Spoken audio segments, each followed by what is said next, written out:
Hi, I'm Orion, and today I'm going to tell you some of the Linux apps that I like a lot, and I think you should try. Now, starting out, I'm going to actually spoil the rest of the video, but I promise that you'll still enjoy the rest of it. Hopefully, I pray. If you don't, then there's probably a problem.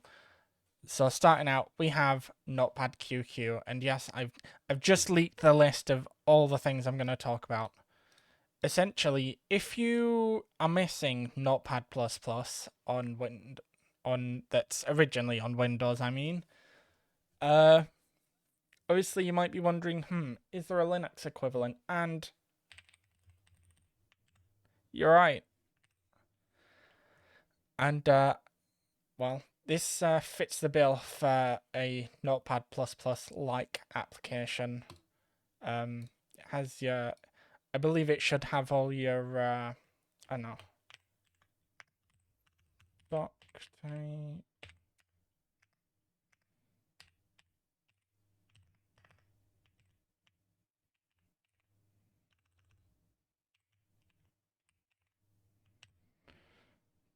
Let me see. Documents test.html. There we go. It should have.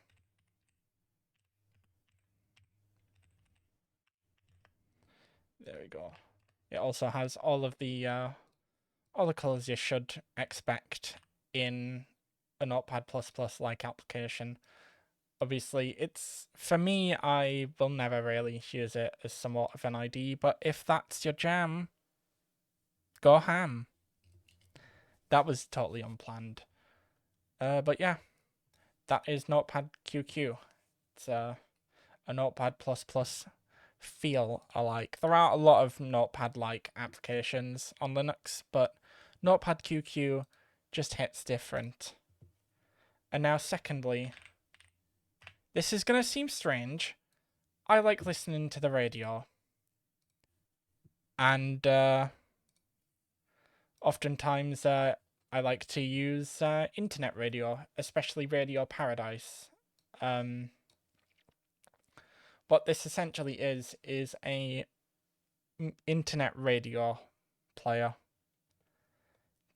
Clean and simple, built for GTK. A lot of these apps are going to be GTK / GNOME themed.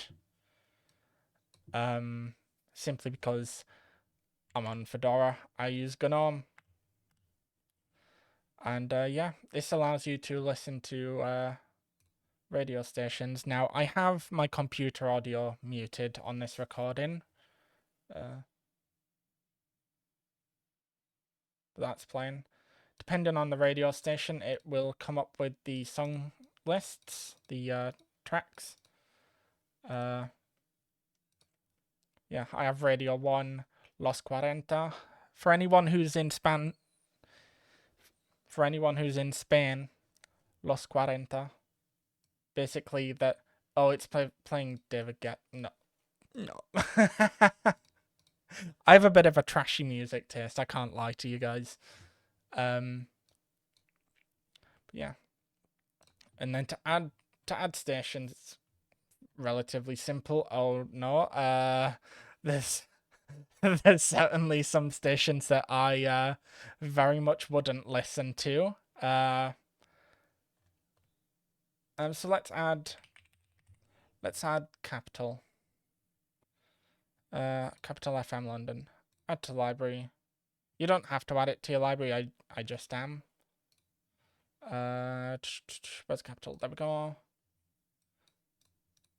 It's playing Jack Harlow. And yeah, it'll come up with the metadata for all the songs. For whatever reason, it's saying no songs detected, but the information's there. Not quite sure about that. But in addition to that, we have Mouseye. Mouseye is essentially like Shazam, but for Linux. Or is Hound still around? That wasn't meant to rhyme. And you can use your microphone to pick up on songs, or if you go into preferences, you can use your own desktop audio as your audio source. So say maybe something in here doesn't have all the metadata. You can use mouse eye, click listen. It's going to tell me that we're listening to Jack Harlow, obviously. Yeah. And it'll give you some nice links to YouTube, Spotify, Apple Music for the people who still use Apple Music. I don't know. And yeah, those are some couple of really great apps for music. Now, this one is more of a terminal application, and it's YTDLP.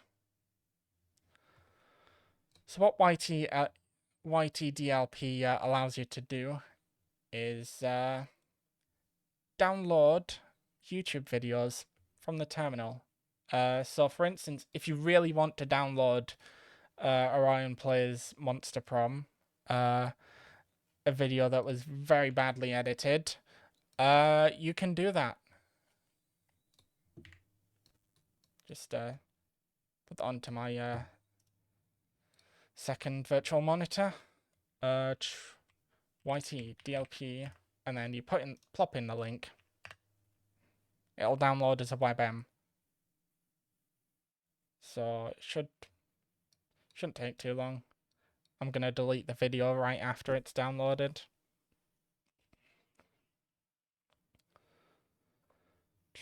Come on, a few seconds left.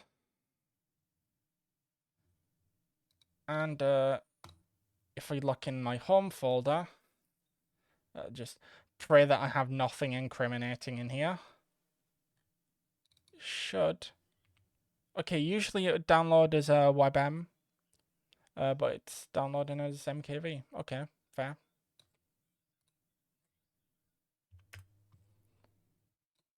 And I just realized how bad the intro of that sounds. It's a bit late to fix that now.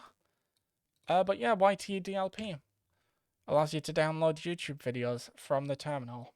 Very helpful, and I believe sometimes it allows you to get through age restrictions. Whoops, that wasn't meant. I wasn't meant to say that. Anyway, and the last official recommendation is ProtonUp Qt. Now, if you guys like playing games like me, you will know that Proton exists, and there is a version of Proton called gproton made by Glorious Eggroll, also the creator of Nobara. What ProtonUp Qt allows you to do is add updated versions of his version of Proton. So, okay, there aren't any updated versions of Proton now, but say there is, or you need a specific version of gproton to run a game, you can simply do that. And yeah, it's one of those things you don't think about until you actually start using it. And for some of you that don't realize, gproton, it has a lot of different fixes for Proton. And I also sometimes use it to manage my stuff on Lutris. Blind G, is there another? Nope. Okay, fair play.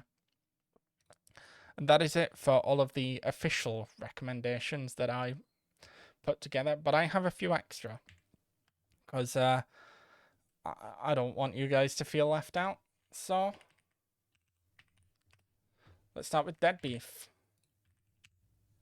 Now, Dead Beef essentially, it's a bit like Fubar 2000, in the sense that it's a music player. It's heavily customizable. I have it set up like this so that if I play music,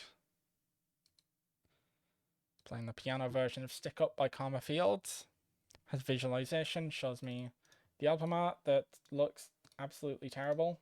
Not sure what that's about, but okay. And oh, it's just telling me where I stripped it from. Oops. I'm not a pirate. I did actually pay for this album in some way, shape, or form. I think. I promise. I'm not a filthy pirate, I promise. And I did think of something else, but I'm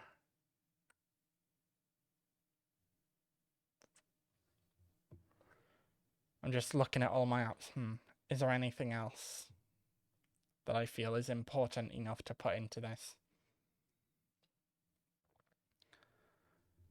I suppose Nicotine Plus. I'm not gonna show you it, but I would recommend it. It's one of those you have to know about it, and I don't necessarily feel comfortable saying too much on that. Yeah, this is everything I have installed pretty much. So yeah, that is it for this video. Thank you very much for watching. I've been Orion, signing out.